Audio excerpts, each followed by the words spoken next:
This is a very exciting session, and we'll just let everybody log in, settle down, get a good spot for a great session. We have some amazing people joining. Patricia Olenek is here. I see a lot of really cool names logging in. Exciting. I am happy to pass on the Zoom baton to Satinder Gill, who's coming to us from Cambridge and who actually initiated this. This is our second session, and it's a very exciting thing to do for me, particularly because this issue took so long to happen. So thank you, Satinder, for your patience, your support, and maybe you'd like to say a few words. Thank you, Victoria. Welcome, everyone, and thank you for being with us. It's exciting to have this special collaboration with our Los Angeles laser, hosted by Victoria. Victoria herself is a leading light. So for those of you joining us Rendezvous for the first time, this is part of the International Laser Talks created at Stanford University and supported by the International Society for Art, Science and Technology.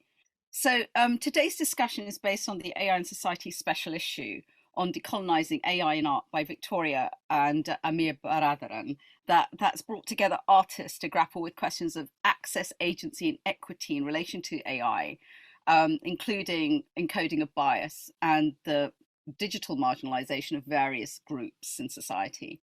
The foundation of the AI and Society journal, created in 1987, lies in asking what is the purpose of AI for society. Its early subtitle was Human-Centered Systems, and many of the founding editors were part of the various human-centered systems movements in Europe. And it later became, the subtitle later became Knowledge, Culture and Communication, to reflect how AI was increasingly becoming part of communication, institutions, education, and a culture with both a big C and a small c. From its outset, the journal has supported a diversity of cultural and conceptual frames of ways of being and thinking to shape AI futures that could also engage and support those who are marginalized in society. In a recent discussion with Victoria and the journal's editor-in-chief, Karamjit Gill, who's with us today, we were delighted to hear from him that naming the journal AI and Society was inspired by the former British Prime Minister Margaret Thatcher's inauguration speech, where she said there's no such thing as society. At present, our societies are polarized and fragmented by the algorithms of social media. People in the workplace are being chipped in the name of efficiency and productivity. The human body is being data mined. Our emotions are being chipped. And with all the furor over advances in machine learning, people are asking if we ourselves are undergoing automation. Issues around AI and society are now a serious concern and also a motivation for imagining and shaping alternative futures. The critical role of artists for questioning and shaping the future of AI systems was long recognized by the founders of the AI and Society journal, who saw science as an art. Hence, it's only natural that Victoria Vesna is our North American editor. I would like to pass on the baton to Victoria with just a couple of words. Victoria started out as a painter, but her work has become, later her work became experimental creative research residing between disciplines and technologies. I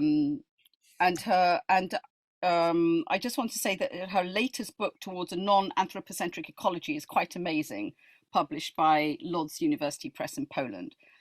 Over to you, Victoria. Okay, thank you so much. And I would like to point out that it's so wonderful to have Amir here, and we'll introduce them in a second.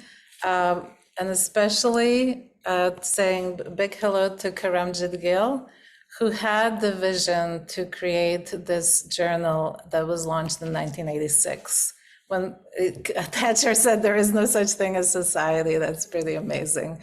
So just very briefly to say that this is all a part of our launch of an issue that was really difficult to make happen because it was after just after a conference that Amir organized called AnotherAI.art Summit, Decolonizing Artificial Intelligence and the Future of Art Making. I was part of that symposium, and it was really inspiring, but it felt a little bit like we need to talk more about this. And it was really a beginning of these discussions and the beginning of the pandemic. So everything just kind of slowed down, as you know, but as the pandemic ramped up, so did the AI, so did the ChatGPT at the end of it. And it all is interconnected in some way that we're all trying to unpack and understand. So I really feel very grateful for Karamjit Gill to have also had the vision to invite me to be part of this editorial team. This was in, I think, 2005 or 2006, and many people were asking me, like, what do you have to do with this? I was saying, I'm really interested, actually. It's amazing and important as a subject. And I'm sure that, Karamjit, you were asked why are you having an artist on your editorial board of all these computer scientists? But it's, to me, again, and not about me, and just in general, I think it's so visionary to include artists in this discussion. And this is what this special issue is about as well. So I don't know if you want to say a few words, Karamjit. I would absolutely welcome that. I think basically in 1981, I started thinking about what's the point of being a lecturer in computing. And I used to think about all my students used to go to industry, wash cups during the industrial training. And the question was, what the purpose of AI or technology if it's not going to benefit society? So we set up a project called CAT, Computer Aided Animated Arts Theater, 1981. The idea was the artists, scientists, musicians, AI people all get together in a play. Well, life is a theater, and artists are the mediators of technology and society, economic and society. They envision the past, present, and future and bring to life. So that was the beginning of my journey towards art, and it was very exciting that David Smith asked me that I should meet somebody very exciting. And I thought, well, why not? So Victoria came to Brighton, and that was the beginning of the art as integral part of AI society. So wonderful. Thank you so much. I'm beyond honored and grateful for that, because it was quite a journey and I learned so much in the process, of course. So just to mention before I pass it on to Amir, that we are all over right now. So we have Mine Atairu, who's joining us from New York. She's at the Columbia University finishing her doctorate. And then we have David Maulén, who's joining us from Santiago, Chile, and Renzo Filinich, who's joining us from Johannesburg. And then we, of course, have Amir, who I will pass on the baton to briefly, who initiated this, and a friendship emerged out of it. And it was quite a journey keeping track of you, Amir, because at the same time you started your journey with this startup company, which at the end of the presentations, we really would like you to actually run us through it and show us what was happening in parallel to this issue being created, and how all these very important things that you bring up that you initiated and threw me into, actually, how that is integrated into Silicon Valley. And I know Chrissy has a lot of questions around that. So Chrissy is also with us today, and just briefly to say she will be, in a way, running the show. So Chrissy, just I wanted to point you out and say hello. And if you want to say a couple of words, I'll pass it on to Amir to talk about the journal. Just wanted to very briefly say welcome to everyone. I'm looking really forward to the discussion. And I would like just to introduce Amir Baradaran, who's going to be our first guest to introduce his work and his vision, or anyway, his take a little bit on the subject. Hello, everyone. I too, I think I would like to express my gratitude to Karamjit and Gail and Victoria for really having believed in this vision that all along, that the creative community, artists, and the art ecosystem as a whole has holds a particularly important kind of role in that space, and all the friendships that have been created through it has been phenomenal. So thank you to all of you guys for bearing with a lot of timeline issues and a lot of logistics that we had to go through to make this happen. So thanks to the contributors, but also to everybody else who was involved in that. So listen, I think for today, I'm very excited to hear about our contributors talk. So I don't want to take too much of your time, especially because I do want to show you, as Victoria mentioned, what I've been working on, which is basically, I took Walter Benjamin's quote, and I paraphrase here, that says, if you want to, if you're unhappy with an environment, make sure to create the weapons to be able to counter it, right? And maybe to add attention to that is making sure that we create the technology more than the weapon, but we create the technology that can counter that. So that's where I took I used to teach at Columbia University. I was the only engineer teaching inside the School of Engineering, right? So you can imagine the number of hairs that was pulled in terms of really making sense of what that really meant and why that was necessary. And following the few years of teaching, I pulled the research out and I started creating an infrastructure, a solution for the AR, AI, so augmented reality, virtual reality, and AI art ecosystem, so that we could democratize access to content creation. And this is what I'm going to be talking about later. But perhaps just to frame a little bit what the idea behind this amazing edition that we were able to pull off, really, was to understand the role of artists in that space, and for me, one of the main points that I try to make is that if the ultimate goal of AI is artificial general intelligence, right?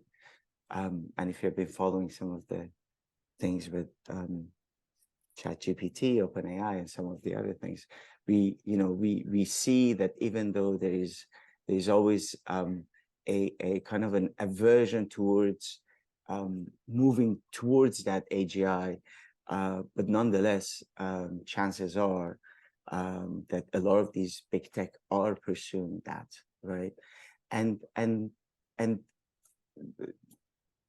the kind of questions that it raises aside, I think why I believe that the creative community can have a say in that is that is because of the type of questions that need to be asked to create that AGI are very much similar. The type of questions that we as the creative community, as the artists, need to ask and are forced to ask and are trained to ask ourselves. So, you know, I just to name a few of them, right? So what perhaps let's define intelligence just for a second. So what's the nature of intelligence?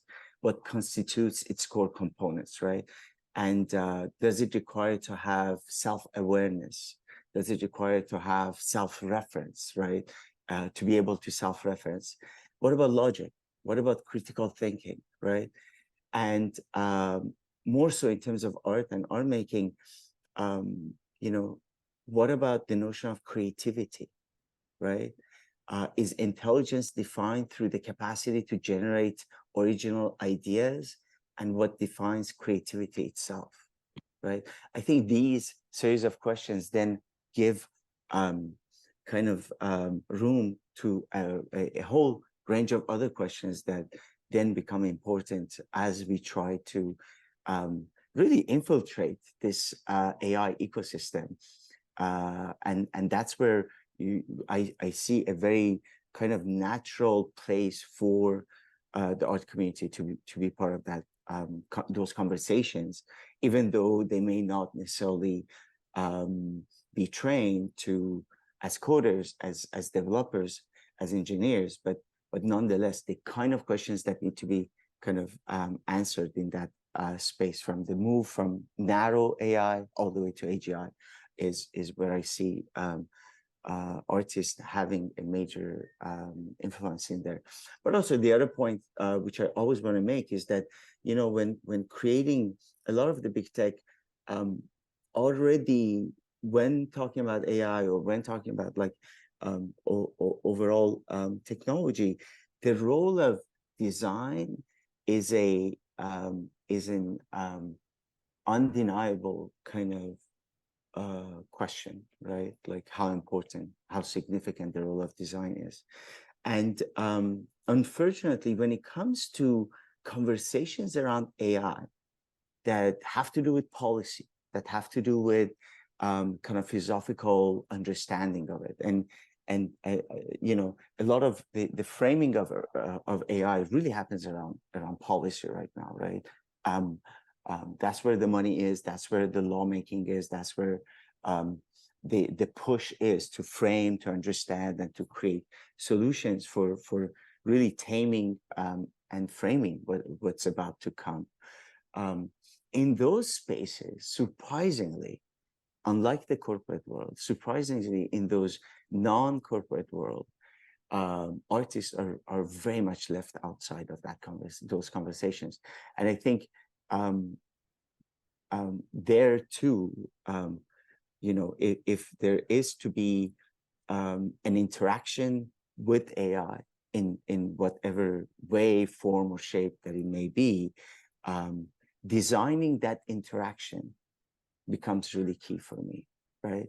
And that's, again, another major place where artists can interject themselves in creating the framing, you know, the interface through which those things are happening. And I think so much to be said about, you know, the role of the form itself affecting and impacting the content, right? These old school conversations around form and content, in a way, become really important. And I think that's where we can interject ourselves, even though we may not be savvy in terms of coding or engineering. So that's what I wanted to, you know, provide as a little framework. In the introduction, I also tried to really divide the art ecosystem in components that would have whereby we would be able to really understand the impact of AI on those ones. And you know, I divided it with Victoria and some of the outcome of the conference that had come out. So we framed it as as a distinction between processes, you know, the gates, the artwork itself, and the agents behind it. And that in and of itself really allowed us to understand, what does AI mean? What are different forms of AI? AI being a little bit too large as an umbrella term. So really bringing it down to this component helped us shed light on the impact that AI has on these on us and on the ecosystem altogether. And last but not least, really once understanding or kind of mapping out the ecosystem in light of AI and that categorization, then we were able to think about decolonization, right? So how can we bring the conversations of decolonization into our interaction with AI itself, and to do that again, kind of four big, more or less, structure kind of emerged. So one was identifying access as power, right? So who has access to it? Who is leading? What does access mean altogether, right? And who are the people who are kind of deciding on what's going on? The second part was understanding the notion of bias by debunking the dominant discourse of objectivity. I think this is usually the kind of conversation that's being had is framed in terms of bias. And for me, it was like only one of many things that we need to address if we want to decolonize, right? So bias cannot be, you know, the fact that we need to change the data sets in order to get less of a biased outcome really undermines the complexity that goes into the ecosystem of AI itself.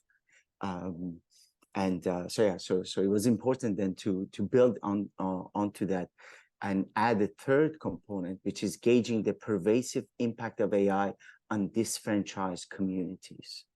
So this was also really key in terms of decolonization, is really to understand who are, you know, it's AI for whom, by whom, right? And through whom. And the last but not least was undoing through unthinking and thinking through doing, which really, allowed us to frame the kind of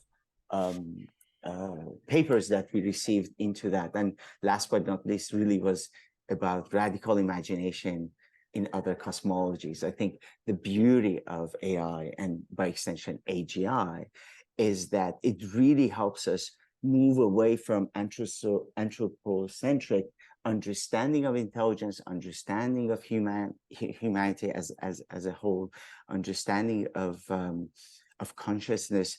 And for that, we don't need to go too far, right? There are a series of cosmologies, often through colonization, disfranchised, erased at some point, but in a lot of cases still pertinent and still thriving and relevant. And those are the places that we can go and tap into and to imagine, or more so have a radical imagination towards that future. So that's it. I don't want to take much more time than that. That was perfect, Amir. I mean, it's become part of you because we've been with this now for 3-4 years.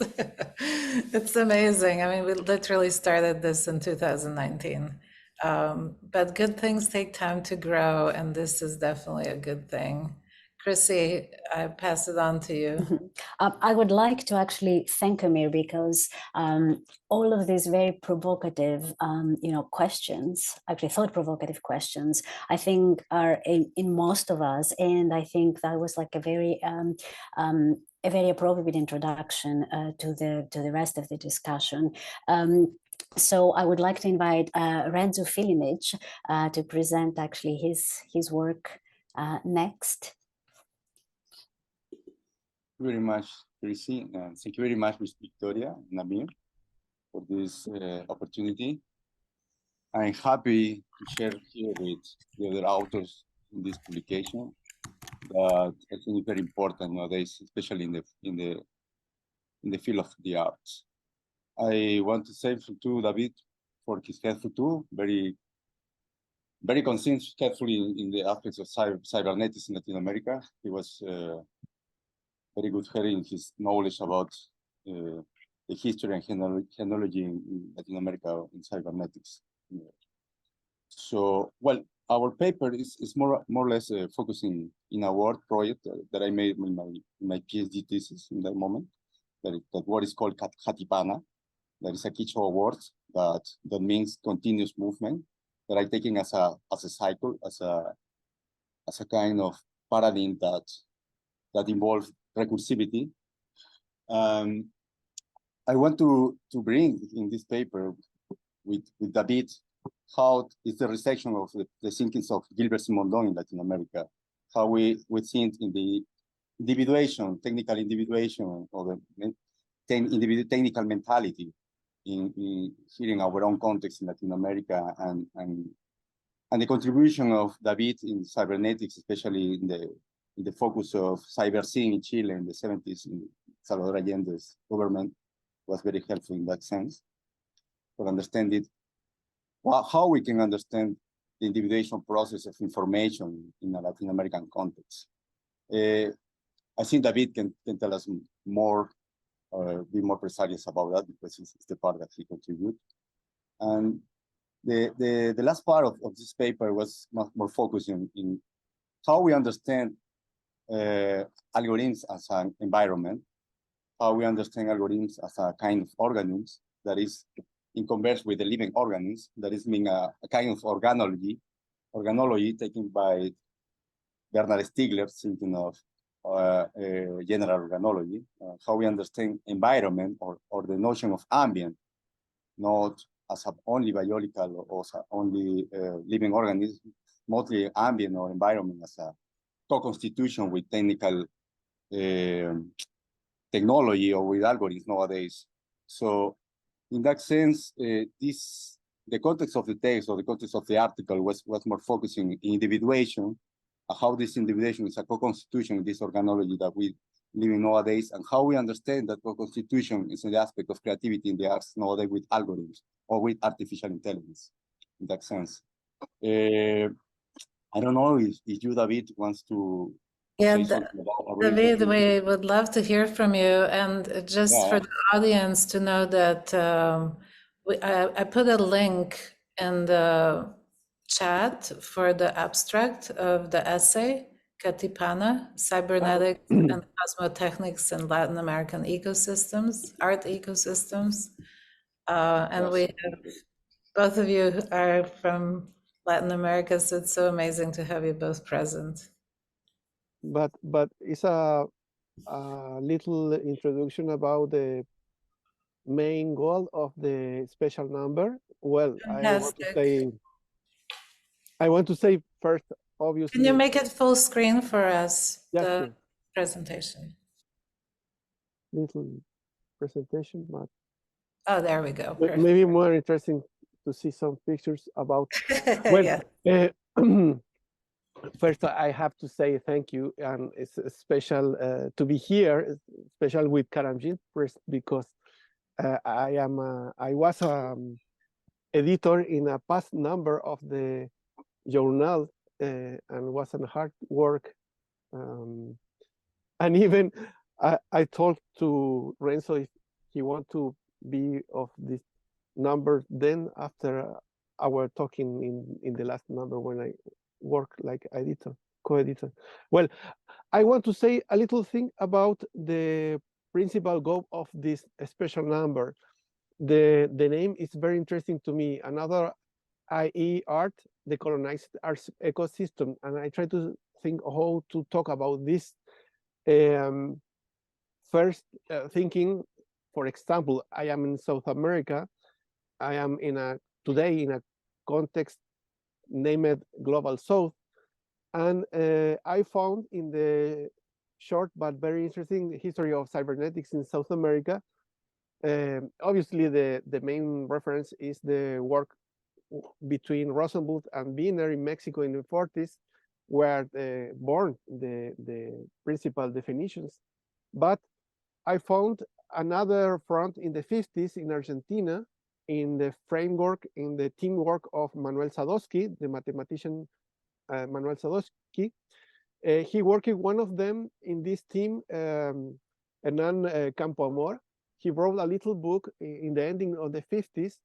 He did a very strong analysis about the concept of artificial intelligence used in the cybernetics in the 50s, even in Mexico. And he did a little critique, a very interesting critique with a concept named technozoism, because he did a very interesting interdisciplinary analysis where he reminded every technique is made by humans, and even he found talkings between Rosenbluth and the people in the United States in the 50s, no, in the 40s and the 50s, where they seems forgot when they recognize similarities between the neurological system with the technological system or informatics. They forgot the informatics and technology are made by humans, human beings, and it's more complete analysis. But it's very interesting to me to find a reflection about we have to be carefully with the use of the term, the concept of intelligent artificial. And then 10 years later in France, I found another similar reflection about the Dr. G. Sauvin. He talked about the myth of réalité of artificial intelligence, myth of reality, about use this concept.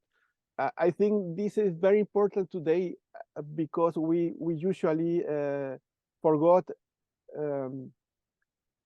the machines, etc., are made by human beings and are not neutral.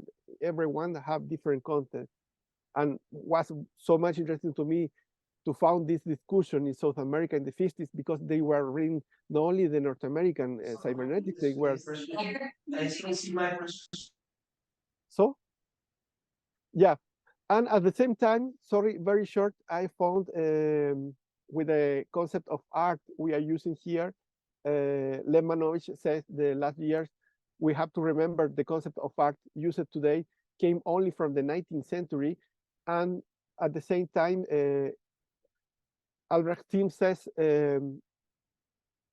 only with 200 years we have the concept of art. Before doesn't exist in Europe and doesn't exist in another places. That means when you have, we are going to use the concept of art, we have to name which kind of subjectivity we are using. So the same when at the same time, Yukoi with the cosmotechnic concept, he says the concept of technology is not universal, and we have to be carefully. For example, when we talk about the technology in Latin America before the European colonization, for example, I'm not talking about using the context of the decolonizing concept. For example, the Argentinian scholar Mignolo, he says for 600 years ago, the principal city in the world was Peking in China and not Venice in Europe, and how the representation of the world in the Renaissance 500 years ago means the European human man is not the center of the universe. And we can see this in the avant-garde after the Second World War in South America, when they began to design the city as a living system, because in those years they were thinking they can do in South America the goals of the European utopias from the 20s. Even they talk about the environment, different kinds of interpretations of environment inside this concept, where they began to do this kind of city as a living system. And in the 60s began to talk about this utopian engineer, the neo-constructivist organic, possible in another kinds of projects of modernity where the subjectivity about what technology is different and is changing all the time. And this continue with the cybernetic reflection with the autopoiesis or even the another kind of system using biological systems by the antivirus in the 90s, or in the 70s when in Bariloche in Argentina, they did an answer to the limits of growth model from a perspective, a critical perspective from the global south, where the human beings' necessities are the principal. And they did a critique in those years in the 70s about the perspective of limit of growth. I want to do this little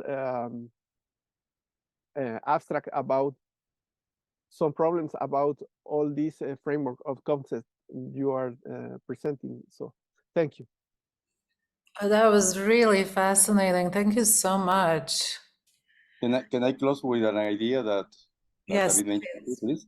Yes, it's important because the aspect of cosmotechniques that we're taking for our text, of course, is taken by Yud Hui, and understanding the art as a technique, and understanding art as an art technique, in which way art is a reappropriation of technology nowadays. In the notion of technology is only a monotechnologization, planetization of this technology that we live nowadays in the aspects of how we use technology nowadays and how we reappropriate that in the aspects of how we understand art as a technique for this reappropriation nowadays, and as a creative, of course, and aesthetic aspect too in our work. For that reason, I sharing with you the link of the work at the Varas, that is the project, the artistic project of this text is made it. So thank you very much, David, again. Thank you for both of you to introduce this amazing angle and really important for students of this and others to be aware of, because it came as a surprise to me. I didn't know of all of this. When we're taught about cybernetics, we just talk about Wiener and nobody else. So it's really good to have that angle. Yes, I was actually, this is one, I think, of the very important issues about all this is incorporating in our own vision for the future. It's like, how are we going to shape, and what is the role of the technology and everything we're utilizing as, you know, in the vault that we're creating for, you know, the next generations of for future lives. So I would like to pass it to Minea Tyro, who is joining us from a beautiful blue sky somewhere. Thank you, Chrissy. Let me share my screen because I have a slideshow. All right, so my name is Mina. I am an interdisciplinary artist. Much of my work is mediated through AI. So my work is research-based. And for my paper at AI and Society, I share a project I've been working on since 2020. It's still ongoing. The title of the project is Igun. It is about cultural heritage on the African continent, in West Africa, to be specific. I was very interested in questions of how colonization disrupted an artistic ecosystem in my own community. So let's move on to the next slide. And I think it's important, before I continue to say that it's important in my project to lay out the historical context, because before sharing the pieces. So what I'm going to do is, for about half of the talk, I'll share the historical context, which laid out the questions for my project in the first place, right? And that gives us a better understanding of the images that we'll be looking at towards the end of my talk.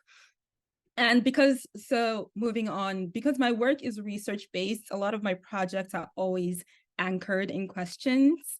And I don't necessarily answer those questions. At least I don't think that the projects as they develop are necessarily answers to the questions I begin with, but they kind of enlighten and even help me better frame or understand why I started with that question in the first place.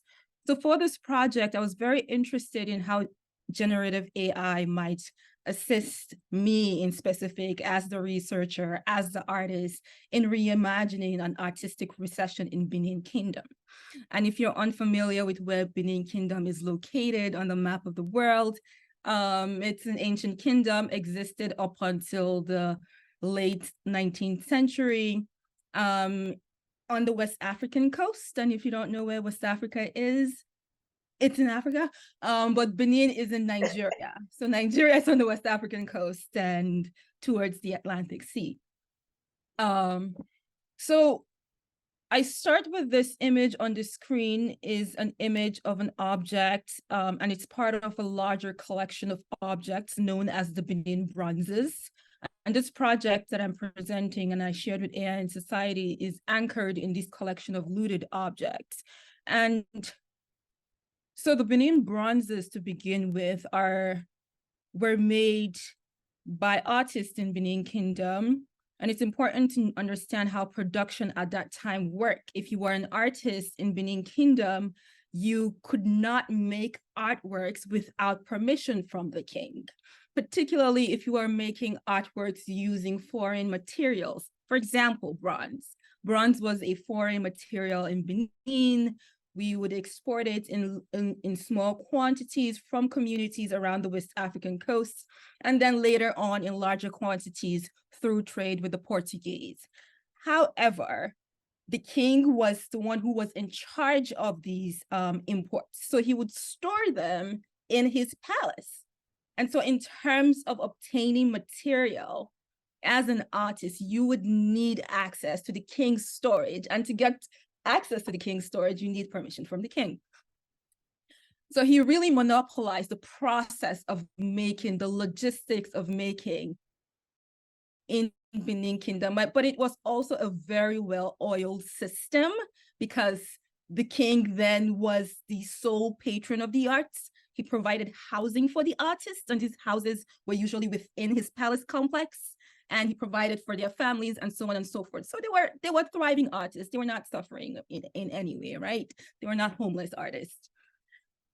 However, so I created this chat just to summarize what I said, in a sense, because I'm a visual thinker, and it helps me think about my questions critically, and hopefully, because this history is so rich and I'm moving very quickly, this gives us a sense of the salient points and constructs that I'm working with. So as I just mentioned, at the head of Benin Kingdom, one person who monopolized the arts is the Oba, who is also the king. He imports the bronzes and he commissions the bronze works, which results in the making of objects such as bronze plaques, heads, figures, pendants, and so on and so forth. And this forms the bronze casting tradition, right? And so for over 6 centuries, we had a particular way of making work with bronzes, and bronze casters were part of a hereditary group of young men who learned how to bronze cast from their ancestors and then passed down this knowledge. And this really forms the bronze casting tradition, right? But fast forward to a date, which is important, and you may have seen this in my earlier question, the question I started with. 1897 was the year Benin was invaded by the British Imperial Army, because number one, primarily because we produced palm oil, which was in high demand in Europe at the time for soap production, margarine production, body creams, and so forth. And it's still used up until today. And on the screen, you can see here an image of Sunlight Soap Factory. This is an image from 1897, same year that Benin was invaded. And so we produced a lot of palm oil product that was in high demand in Europe, but our king was not very cooperative with the British traders who were trading at the time by the coast.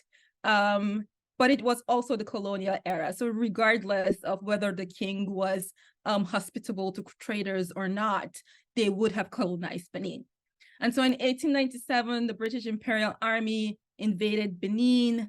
They looted over 4,000 objects from the king's palace. These are objects that have accumulated over centuries, at least 5 or 6 centuries. These objects were mostly bronze heads. You can see them if you pay attention to the foreground of the screen. I have an image of British soldiers who invaded Benin at the time. At the foreground, you can see some figures. There is something like a leopard. You can also see elephant tusks, ivory, and so on and so forth. And so when these objects were stolen from the king's palace, they were exported to England, where then they were auctioned to various institutions around the world. So if you've been to any major museum around the world, whether you've been to the British Museum has a large collection of the bronzes, whether you've been to the Met in New York City, at least 160 museums around the world have at least one Benin bronze. And this is because they were looted in the thousands, right? So let's go back to our chart again. And this time we're reversing the order to think about production and how colonialism and that invasion disrupted this long-standing and very well-oiled system of making in Benin, because I'm very interested in this logistical aspect of making. As an artist, you need materials, you need financial support, right? And you need a space to make, you need a studio, not just ideas. Your ideas just don't live in your mind. They are materially, you have to realize them through some kind of material context. So let's go back to the chart that I started with. When the British Imperial Army invaded Benin Kingdom, they deposed the king and he was exiled. So he no longer was in Benin, and therefore, right, the king was absent. And with that, bronze imports were also halted, at least for a while. We can speculate that. And then we can also talk about the objects that were made. If the importation was low at the time, and artists did not have access to materials, then, object making or whatever they would typically make per year, their production per year would be much lower. And that would also affect artistic tradition. So I was very interested in this period, that 1897, when we no longer had a king. What were artists making? What does production look like for you when you no longer have material support, when you no longer have access to your studio, when you no longer have access to housing or any, the financial needs that we all require to just exist, especially when your whole life is dependent on this one person, the king. So those are the questions driving my work. And I'm speculating, this is partly speculation, but it's also grounded in archival research. The first thing I did when I discovered that there's this 17-year interregnum when there was no king, I wanted to know what objects artists were making at the time.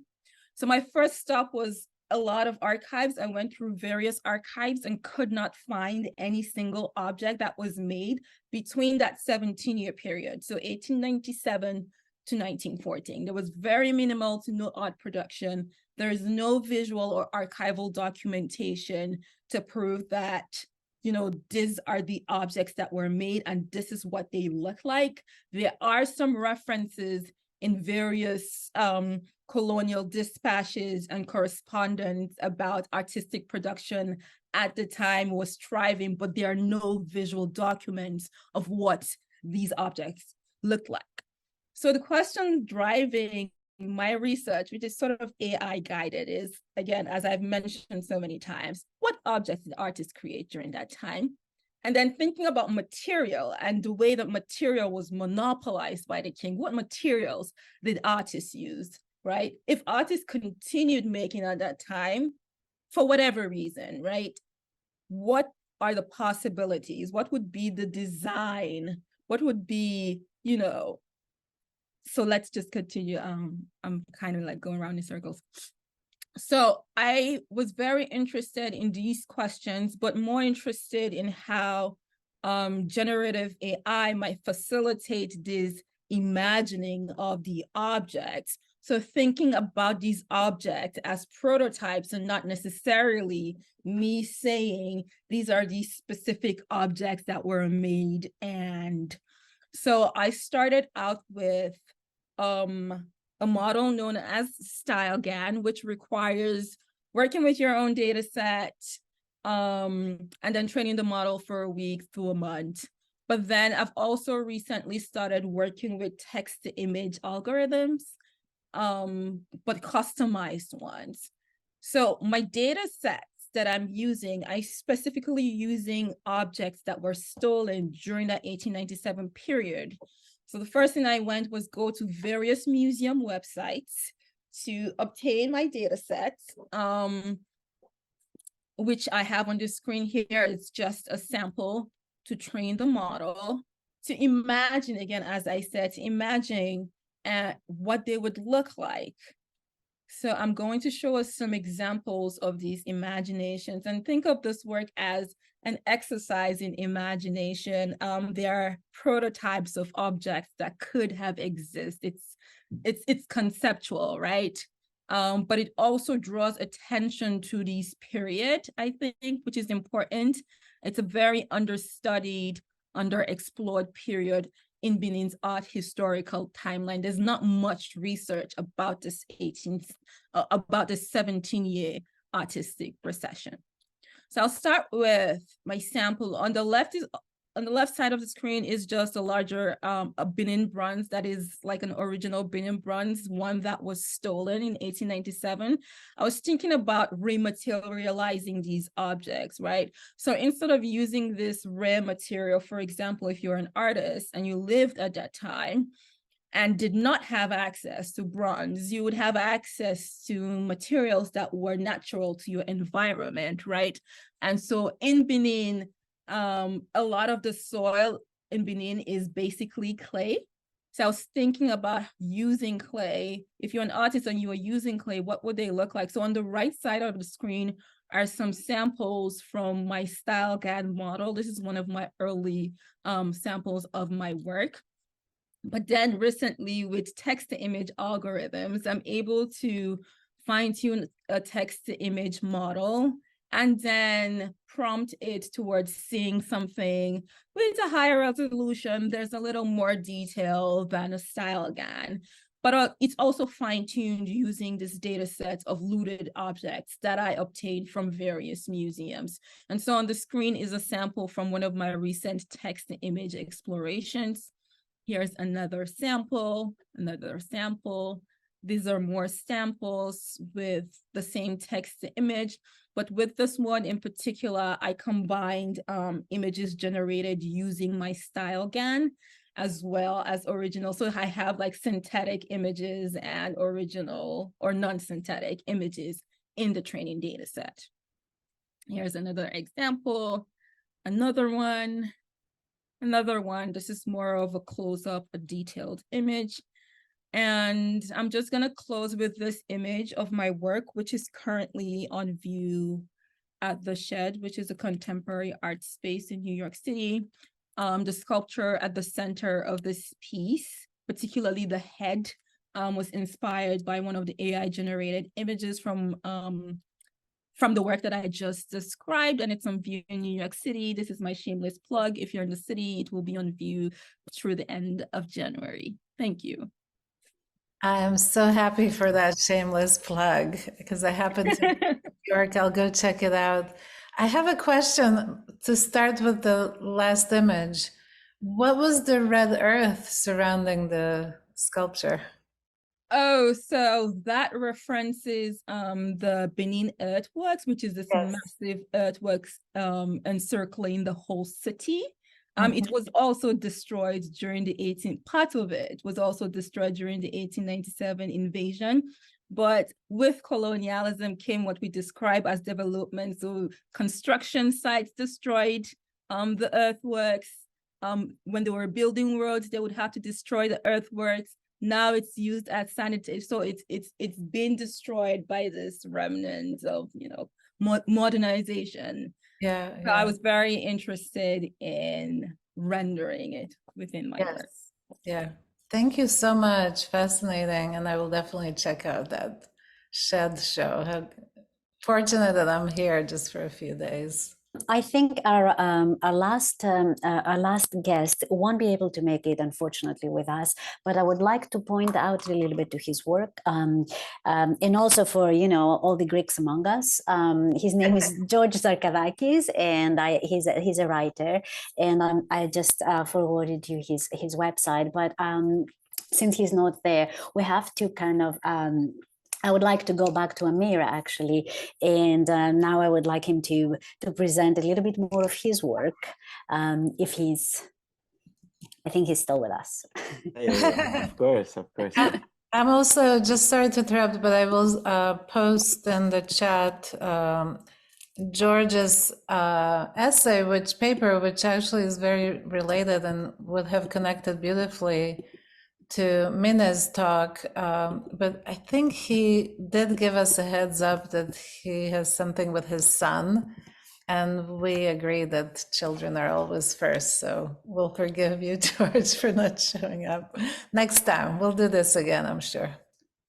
And George is an incredible addition to the journal that we had, our edition. Disclosure, George also sits on my advisory board for the startup that I have, and he also sat on the advisory board for the AnotherAI summit. So, and what I love about George is that for those of you who don't know him, one of his seminal books is In Our Own Image, the history of AI, and that's an amazing book to read, because he so painstakingly it's In Our Own Image, exactly. That's I mean, he has many books, but the one that I'm referencing is that In Our Own Image, and it really looks at the history of AI from kind of juxtaposing the role of storytelling and myth, and how we have come to understand our sense of self in defining the way in which we have created the kind of machines that we have come up with. So he looks at, automatons and the history of all of that. So if you're interested on that, it's a wonderful book. You recommended it to me a while back, and it's wonderful. Highly recommended. Highly recommended. Well, what have you created? All right. What monster are you working on? All right. Well, okay, so let me share my screen here. So okay, and I don't use share sound, optimize for video clips, and the entire screen. Here you go. So you should be able to see my screen now. Yes. Okay, amazing. All right, so basically, just a little background on me. About 15 years ago, I was excited with what iPhone had in store for us, with the geolocation and so many other features that it had. And so I sat down, one of my good mentors, for 2 hours. I said, I want to do this installation. And he listened to me so patiently. At the end, he said, put his hands on my shoulder and said, Amir, what you want to create is called augmented reality. Go research. So really, through that process, I got to be part of a very, very small cohort of amazing people who believed in augmented reality, virtual reality at that time. And there were a couple of researchers, there were some entrepreneurs, some engineers, basically, and I was one of the few kind of artists at that time who really believed that we are the move from 2D pixels to 3D polygons is an inevitable move that we have to reckon with. And I think the last 15 years we have seen the amount of money that has been poured into this new kind of medium through which we can create content, right? So at that time, I was taken under the wing of some of these wonderful people who believed in my vision to really bring art into bring AR into the art world.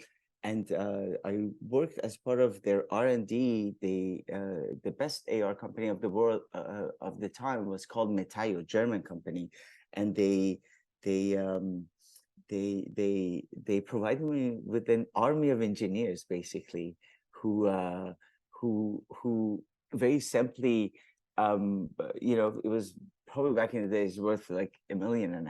We're working on different projects, public art projects, and infiltrations I did in the Louvre, in British Museum, for Art Basel, and for Armory in New York, and different places.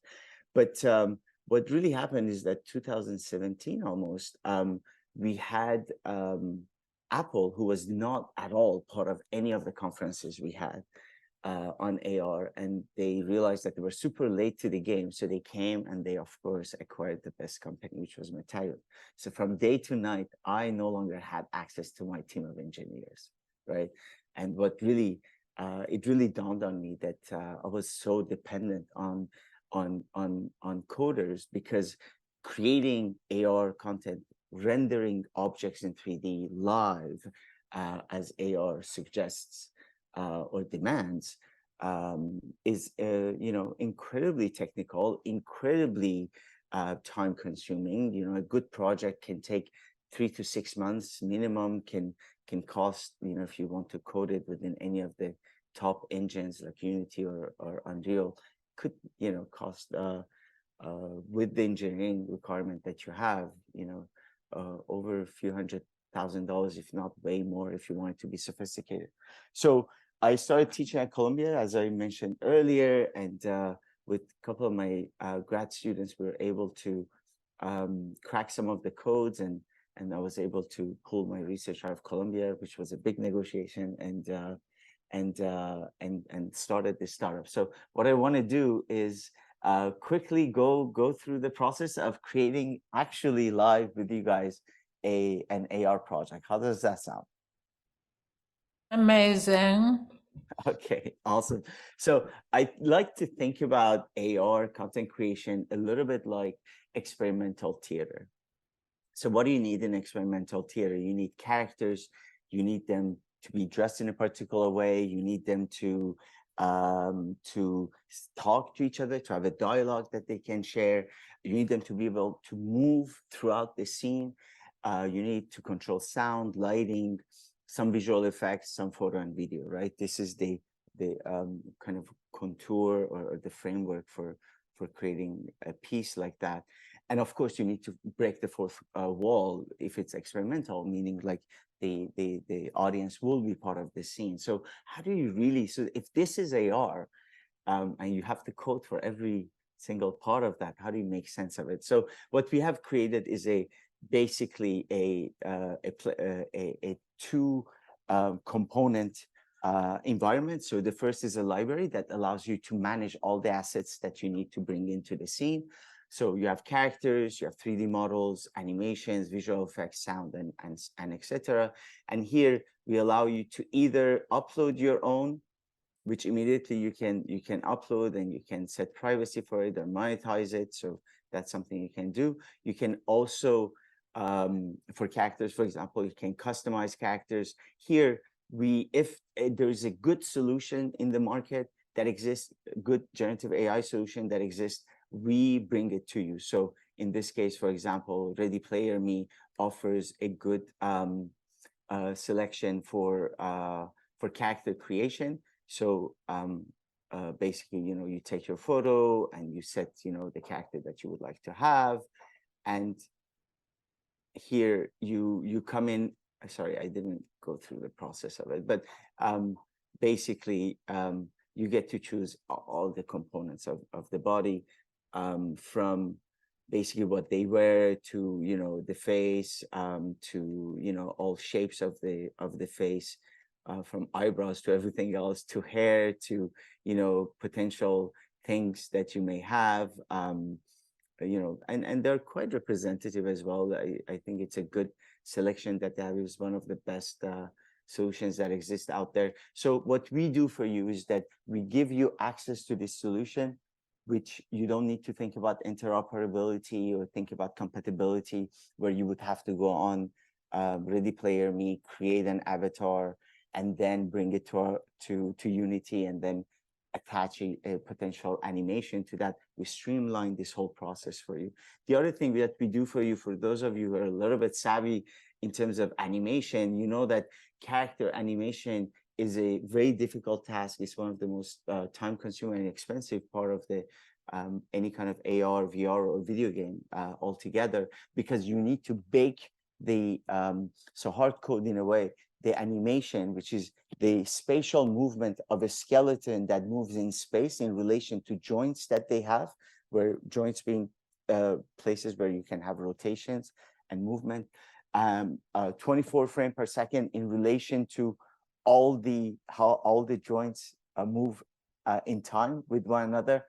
And then what you need to do is like apply that to the character, and it takes hours and hours. So what we have done for you is that not only you can upload your own if it's a very specific one, but you can also generate. And here we provide you with one of the best solutions that exists. So here, you know, like here's a friend of mine, you know, you can just upload the 2D image, right? This is my friend dancing, right? And you literally take this, you set a name for it, and you go next. Of course, I have to set the time for it, but basically it generates the skeleton for you. From that point, we take it, we streamline it, we name all the joints in the same way that the bodies, the body of all the characters that you have, and then you can superimpose them. So you can inject any animation to any character you have. We offer other things as well. So for example, you were talking about sound, right? So here you can upload your own sound, or you can generate sound. So here, you know, I can say, I don't know, jazz, and obviously I should do a better job than that, but very quickly we generate the sound for you. So again, so rather than using external solutions that exist, here we provide everything under the same roof. And here I don't know if you can hear me, but I'm going to play it.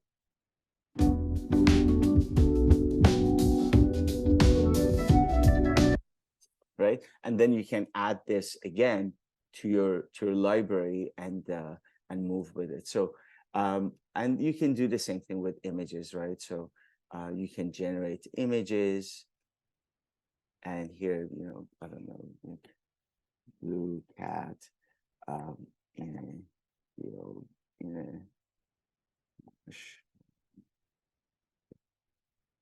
and you set a bunch of, you know, parameters you generate.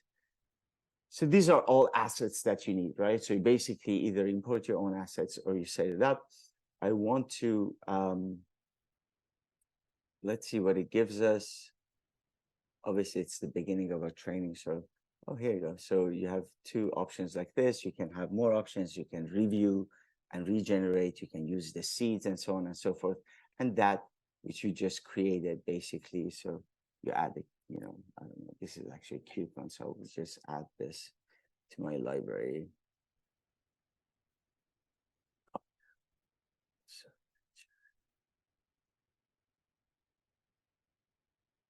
So it will be added to your library just within seconds. So you have access to it and you can bring it, import it into your scene. So what I want to do now is to show you the second part, which is where the content creation happens. So all of these things, what I'm going to walk you through is quickly, and this will take maybe 5 to 7 minutes very quickly, is how you can import into your scene all the elements we talked about, right? But before I do that, before I show you how sophisticated our drag and drop is, I want to show you another feature that we have, and that's generative AI, where you actually, rather than basically drag and dropping, you can go ahead and generate. So let me you see my screen still, right? So I want to actually use this platform here. Sorry about that. I'm going to.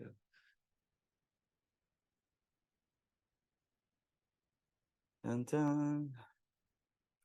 Oh, yeah, there you go. Perfect. While it does that, let me. So Amir, can we tie it back to the special issue a little bit? Yes. So absolutely. So one of the things that was really key for me here was that I think as artists we are often at the mercy of technology that's being built, right? And it is the case often in terms of you know, actual hardware that exists out there, right? And the type of hardware that's created, you know, who is it created by and for whom as well. And I think one of the things that I wanted to do was to really have this kind of radical engagement with the technology itself and say, I would like to be part of the creation and shape the technology itself. So that was as a personal kind of take on decolonization of that space. That's what I wanted to do. But the second part of that is also the notion that, you know, the AR is so technical right now, and our art schools are so often underfunded and unaware or unable to really have amazing programs that bring these two worlds together. So what usually happens is that a lot of art schools end up teaching the technology of last century, which is motion picture, right? And training the still our artists to create content with that, and not necessarily engaging with what's coming up. So it was really key for me to interject into that space and democratize access through an interface that does not require coding per se. So that was really my engagement with it. I want to just maybe do a quick thing here. So basically here you can come and you can literally, instead of what I was showing you, drag and drop thing, you can come here and let's say, you know, I can say, make Diana say, hello, Victoria, and wave, while a male character appears at the same time and also waves, and both start dancing. So what we can do basically, this understands the wording, the components that we are not, you know, it's not our proprietary thing, because we use existing models that help us do that. What's proprietary for us is that, okay, so you have dissected that Diana is a female character. Victor, say hello, Victoria is part of a conversation. Male character, and you know, is another character, and the timeline is that they come in a particular way.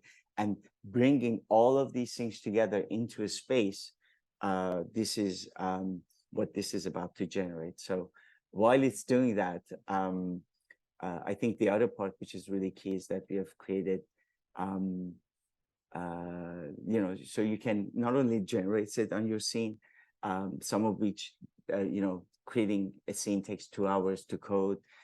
Creating an animation takes about, you know, minimum 20 hours of adding an animation to a character, for example. So here it seems that it's generating what it needs to generate. So I'll come here.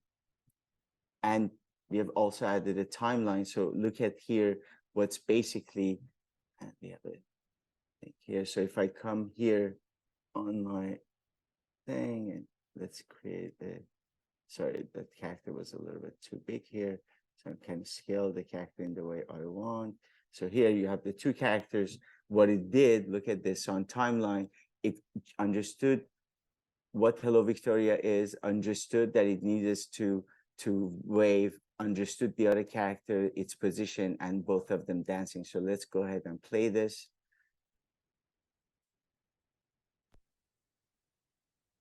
Can you hear?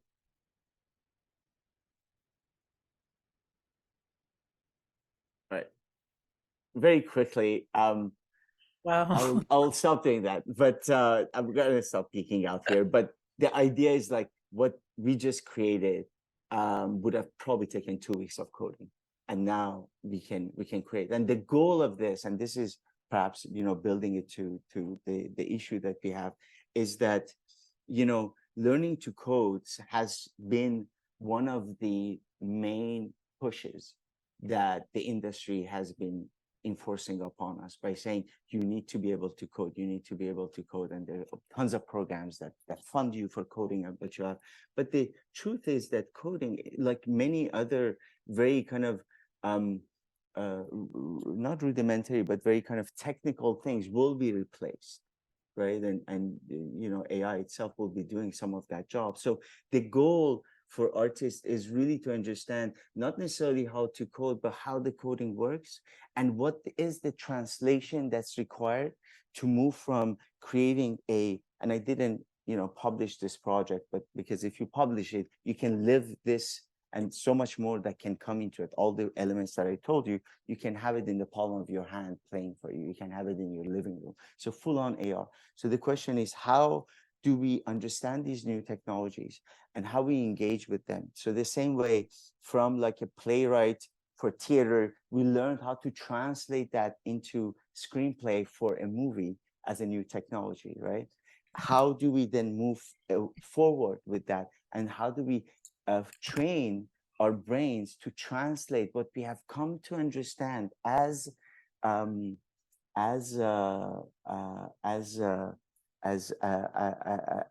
medium through motion picture? How do we translate motion picture into 3D that lives and renders live into your screen? So just a quick information about that, and that's it. I don't know if you have any questions, but I Thank don't you. want to take much more of your time. Yeah. Well, I have to say, we really spanned the territory of AI today. Oh my goodness. From the history of it to South America to Africa to India. Siddharth has just joined us. Wonderful. And here we are. Also Silicon Valley. Hello, Amir. As someone who engaged with technology early on, with the project that kind of anticipated a lot of this, like Bodies Incorporated, I'm just wondering how much we can influence, in fact. So I'm curious because throughout this whole process, you've been swept away by the startup Silicon Valley vibe, right? And everybody here who has engaged with anyone who has a startup knows it just consumes you. So the fact that you're in the belly of the beast and wanting to change it from under the hood is amazing. How would you encourage others to do that? Because it's a hard world to enter as an artist. It's really requires that you know who you are, you know what you want, and you are strong enough to withstand this incredible capitalistic machine that is just, full on. What would be the advice you would give to students of yours or mine who are interested in doing this and who don't get, how do you do not get swallowed? Let me just summarize by asking that. Listen, I think we get swallowed by whatever institution or framework or ecosystem we inhabit and we are a part of, right? So individuals, there's so much only we can do. So I, by no shape or form do I pretend or think that my engagement now as a technologist and a startup founder, can somehow live in a vacuum outside of the forces that are at stake in place that defines that place, which is a capitalistic world where I need to raise funds and I need to think about shareholders and I need to think about go-to-market strategies and all of that, right? So being cognizant of that, I think provides a good plan, good move forward. And I think the other part is really to understand, what are the you know, one of the main things that you know, the chapters we have created in the journal is you know, for whom, by whom, right? So understanding the notion of power, right? Who has power? So just by mere process of infiltration, right, there is power to that, right? But that power has also very specific ramifications, right?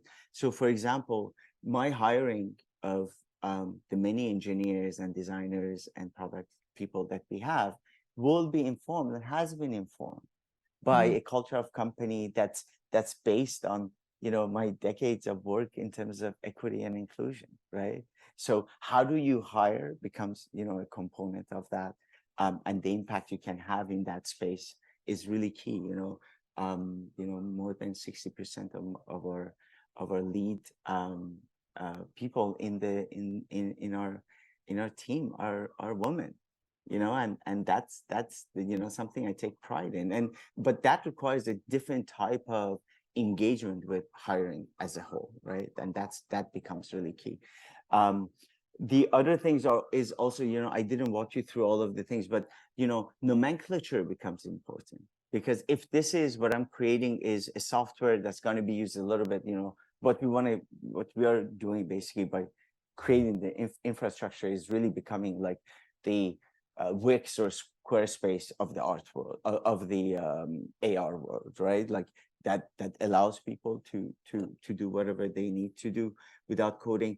So that's going to have implications in the way people categorize things, right? So if our characters, when I'm categorizing them, I only think about male or female, or the way let's say, you know, if my sensitivity towards gender and gender fluidity kind of stops at the binary perspective of it, then the way I'm categorizing the male and female will be the way the next generation of, you know, artists who are going to create our AR would, it's going to frame their understanding as well. So if I provide non-binary, as simple as that, right?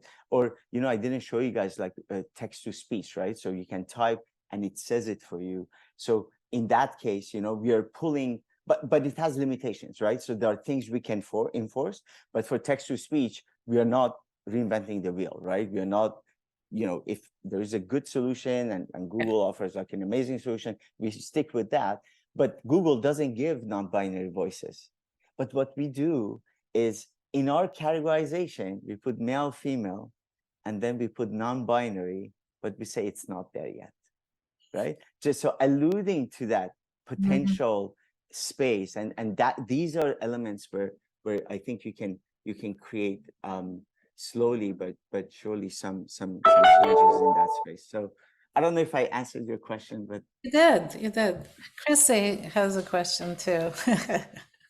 So my question is coming actually out of whatever you know what you're describing right now. I've, you know, also lived in Silicon Valley for like 15 years, but where I would like you to kind of explore a little more or describe a little more is like, what is the difference when you evaluate a project or you know, an outcome, how you measure an outcome, as from an artistic point of view versus, you know, from, I mean, if you change the framework of your project, you change actually the evaluation, right? So when we see the artistic process from Mine, you see a completely different outcome from the arts perspective only. And does it need to be evaluated? Is it just done for, you know, for being done? So I was just pointing out to how do you change your thought frame for like swapping from just an artistic project to versus, you know, like a business proposition, or not? Do you change it?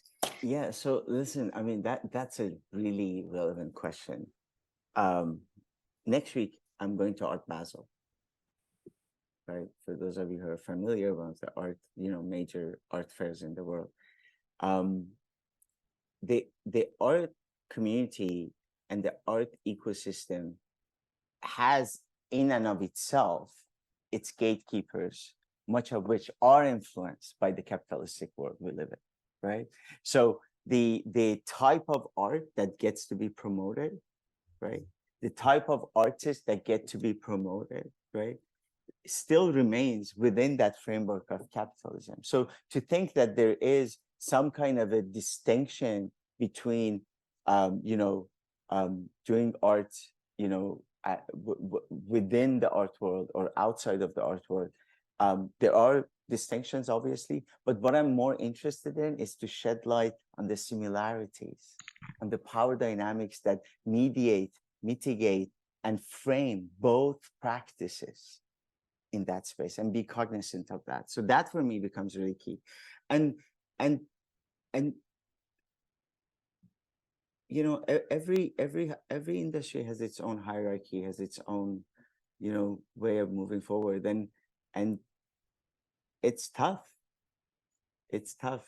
But when I was much more involved within the art world, it was tough for me as well, because of who I am, what my name is, my being a Muslim and being an immigrant in Canada and then in the US. So I was framed always either as the Iranian and Muslim, and my artwork had to kind of resemble that space. That was the requested framework, and the kind of accepted artwork that it was expected of me, right? And if I wanted to move away from that, then there was no vehicle to support my process, right? So these are major things that I needed to deal with as I understood the intersectional nature of my being that I pour into my practice, right?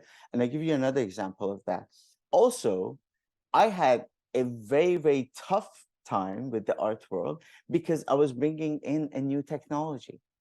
And we have seen the art world kind of resenting and having this aversion towards new technologies. We have seen that with the advent of photography that was considered not as an art form because you needed to be a physicist to move, lenses, or you need to be a chemist to dip, the film into chemical water. And it took a long time to say, well, yeah, this technology is a part, an extension of my body, right? But still, my point of view matters, right? And a little bit like, how and I think this conversation can expand itself into how generative AI and how prompting, for example, right, becomes your point of view through which you can then frame the database through which you can frame that. So for me, the art world is in no shape or form any less strict, constraining, penalizing, ostracizing than the Silicon Valley is. And that's, I think it's something that we need to reckon with. And I think that's really key for me. Yeah. Oh, absolutely. And I was going to bring it back to Mine because we're talking about social constructs, and a little bit her project is actually dealing with all that. How do you, how technology comes in and actually allows or gives the tools just by the shared distribution to actually change that, or maybe reform it, or see it under a different angle. I don't know. Yeah, and I like your comment about prompting, because that's what it's really about, right? You're prompting, and you're also training, and you're starting a relationship, quote unquote, with what you're doing. I almost feel like that should be the focus in a way, because that is how we're entering into the system. And a lot of the students that we're working with now, they just throw things in and expect things back, and that's it. So we have to kind of stop and ask, okay, what are your prompts? And what are your prompts informed by? And how do they connect to the rest of the network and the other information that you're grabbing? This definitely is where the conversation expands for me, is to think about how you prompt and how you manage that. Prompting, yes. So I'm going to prompt Mina to say a few things, just before closing, to hear a few words from our featured guest today. Oh, was that question for me? Yes, it was. I can also frame my question for you, which I'm very curious about. So you're an artist and you're also working in a doctorate for educational frameworks. And as an artist working with education, I have over time really discovered the importance of it, mentoring and just teaching. I'm so curious about how AI, from your opinion, is going to change art education. I find that everybody's sleeping. Like, what's going on? We're not learning these new tools or understanding the backbone of it. So I'm curious. I mean, this is what you're studying with your doctoral. You'll be an expert in this. So I turn to you. Not yet an expert. I'm a researcher. You're almost there. You're almost there. So my work is more grounded in research and the present. So in terms of education, I'm very interested in K-12 learning, right? I'm particularly working with middle school and high school teachers who teach in predominantly Black and Brown neighborhoods. So two of my study sites, I have two study sites right now for a study I'm working on. One is in the Bronx, the South Bronx, and the other is in Harlem. So I'm very interested in the policy side of things. So in my district, for example, there's a school where I was a fellow in a couple months ago. You could not access ChatGPT, DALL-E, Midjourney, and I was a creative technologies fellow there. So we could not do anything AI related. I'm very interested in how, for example, that barring students from accessing it on the Wi-Fi level, on the security level, kind of creates disparities. Because I have a nephew who goes to a private school and he's been using ChatGPT forever, right? But then we have this band of students who go to school in the Bronx and whose schools are very much controlled by the DOE, so they don't have access to these tools at school, just on a policy level. So those are the kind of questions I'm investigating so far.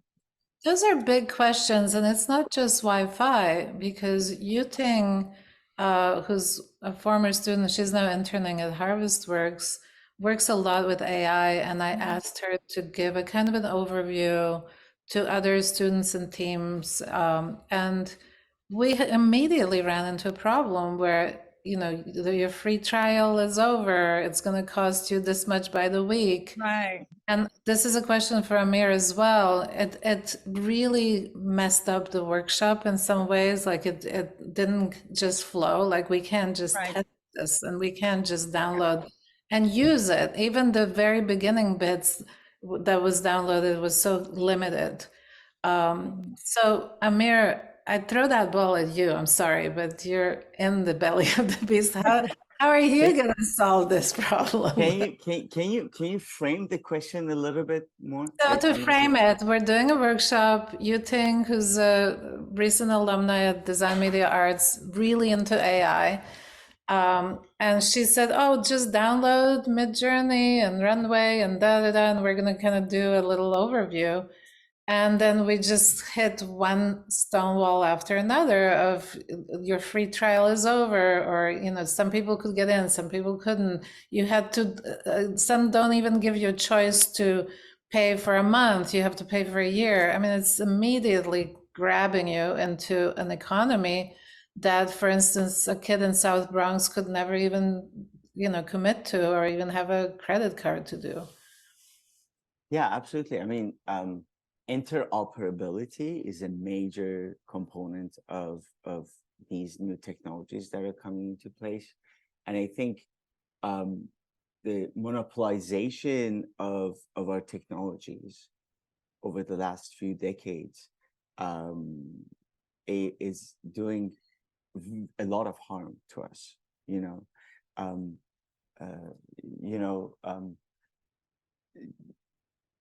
These different ecosystems live in and of themselves in like bubbles of their own, and the idea is like that each ecosystem will be so all-encompassing, the same way you would use your Mac and you would have an iPhone, and you would use Safari and you don't use Chrome on it, or this and that. So there's a lot of animosity in that space, and interoperability is a major pain point that a lot of these big companies have no interest in solving because they want to stick to a larger ecosystem to which they would have access and a larger part of the market that they want to access. And then you would have smaller ones, right? That may, the startups that may not have the resources to make it interoperable, right? So those who have the resources, they're saying, we don't care, right?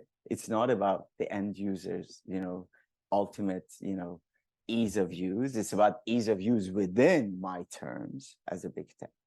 And the small actors don't have the resources. So I think, and this is a really sad point, because let us just remember that a lot of the components of what we have come to experience now as big tech was funded, at least in the US, You funded it. Our tax funded it. Exactly, and somehow in the middle of all of this in the 80s, with that move towards new liberalism and 90s and all of that, somehow, corporatization of those basic research that was, and very sophisticated research that gave us the internet, that gave us, computers, that gave us so much more. Now it's in the hands of very few, and what's our role? I think this is the key point, is that first and foremost, we have to understand our role in terms of how we funded the genesis of that, but that which is now ruling us, right? The second part is that, they talk about us as users, and I always talk about digizen producers, right? So not only citizens, but digizens. And not only just digizens, but the producer of the very food that's being fed to the machine, which I call the storyteller, right? That then spews out the stories that you want, being, the algorithms and the result of that. So I think framing our role differently and claiming our right to have access to these things becomes really key, but that comes down to policy. But then when they're talking about policy, artists are usually left out. And that was the point I was making a little bit earlier, right? So because policy is like so hardcore legal stuff, or so hardcore technical, that they're like, why? Political, absolutely, political. And then it's like, why artists? Like, we're too busy. Like, let us, and you're like, no, these are conversations we have been having as artists within this ecosystem. So we should be part of those conversations too, yeah. So thank you so much. And it circles back to Karamjit's comment, how in the early 80s, there was no society proclaimed by Thatcher, which actually generated this issue and his idea to say, no, we're actually here. We want to be part of this. So Renzo, thank you so much for some very good links that you posted. I already clicked on a couple. And everybody else, I just want to thank you for this wonderful conversation and give Satinder the last word, because the first words were interrupted by Wi-Fi waves going in and out. So now you have enough waves to join us.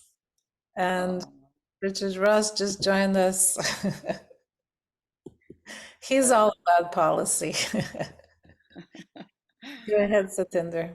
Oh no, I enjoyed the discussion. I did wonder with Renzo and David about how their discussion, their ideas about the philosophical and theoretical sort of frames and concepts about the individual being beyond the individual, the notion of the environment, and also a concern not to go to the point where everything is about the indigenous. I wondered if you could say, relate or tell us about how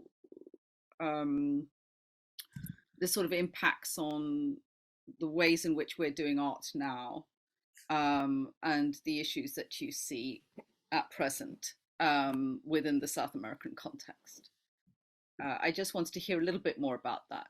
Two aspects that are important for my own job, especially the work that I'm doing here in South Africa, that is related to two notions that for me are very important in arts nowadays, especially with algorithms, that is the aspect of entropy and modulation with information, and how art can be important in the aspect of negentropy practice. Why is the negentropy art as a negentropy practice in arts nowadays, with algorithms especially, with information process that we live in nowadays, in this individuation process that you mentioned, is because art can be a good modulator in this entropy that we live in nowadays, in the aspect of this information. How can art do that?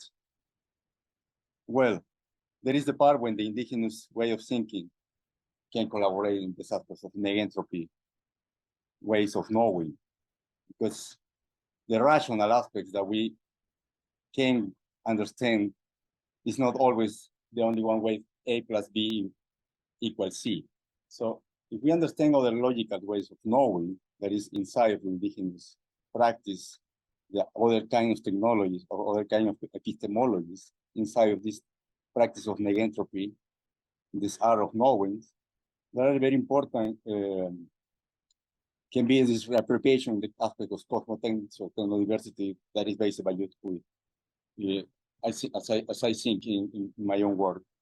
For that reason, David put us in the context, the example of cybersyn in Chile in the 70s, as this milestone that existed as an example, concrete example that could be a good develop in this context of understanding modulation as a country, technology as a good modulator in this aspect of entropy and negentropy in the economic, in the socialist government in Salvador in the 70s.